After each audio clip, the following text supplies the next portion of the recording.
MAGA Republicans don't just threaten our personal rights and economic security. They're a threat to our very democracy. They refuse to accept the will of the people. They embrace political violence. They don't believe in democracy.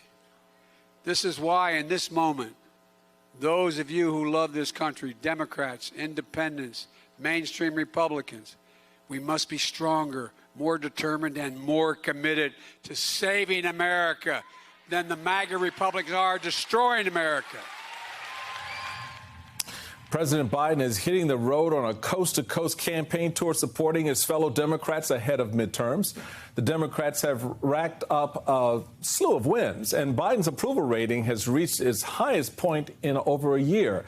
But not all Democrats are eager for POTUS to join them on the trail. And something else to keep in mind, President Obama also had a 44% approval rating the August before the 2010 midterms, and Dems lost the House seats 63. Yep, sorry.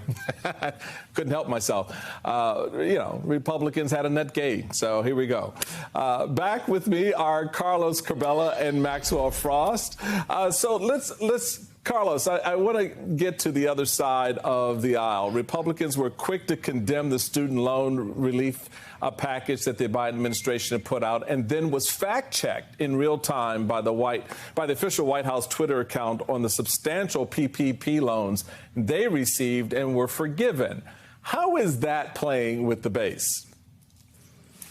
Well, Michael, I think both the PPP program and this student loan debt relief program are deeply flawed. And I do think that when it comes to blue-collar workers, this is going to set Democrats even further back. I understand why the president did it. He had made a promise. It's important to a lot of members of the base. But I do think it's going to hurt Democrats with those blue-collar voters and a lot of those centrist voters. On the Republican side, the rejection of the plan has been unanimous. Of course, when Democrats bring up PPP and the way some Republicans defended that plan, even though there was a lot of waste and abuse in that plan, there's some inconsistencies there. But I do think that the student debt relief move is meant to energize the Democratic base. I do see some risks with centrist voters for Democrats. So, Maxwell, the president has seemed a lot more aggressive lately, willing to brag more about his accomplishments, finally talking about those and taking on his opponents. This week, he said, what we're seeing now is either the beginning or the death knell of an extreme MAGA philosophy. It's not just Trump. It's the entire philosophy. It's like semi-fascism, causing some on the right to nickname him Dark Brandon. So what do you think is behind this change in the aggressive political behavior of the administration, and how does that play in races like yours? I mean, we're at a point, especially here in Florida, where over the past year, marginalized communities, people here, working class folks and families have bared the blunt of a lot of Ron DeSantis rhetoric, blaming working class families on a lot of the issues going on. And so what the president is he is saying, we are working for you.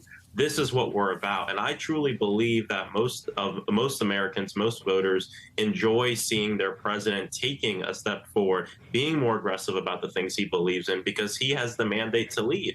The majority of Americans went to the ballot box and voted for his agenda, voted for his leadership. And so I believe the president is just being more aggressive in that and showing folks that they've been delivering for the American people, and we need another 2 years to continue that work.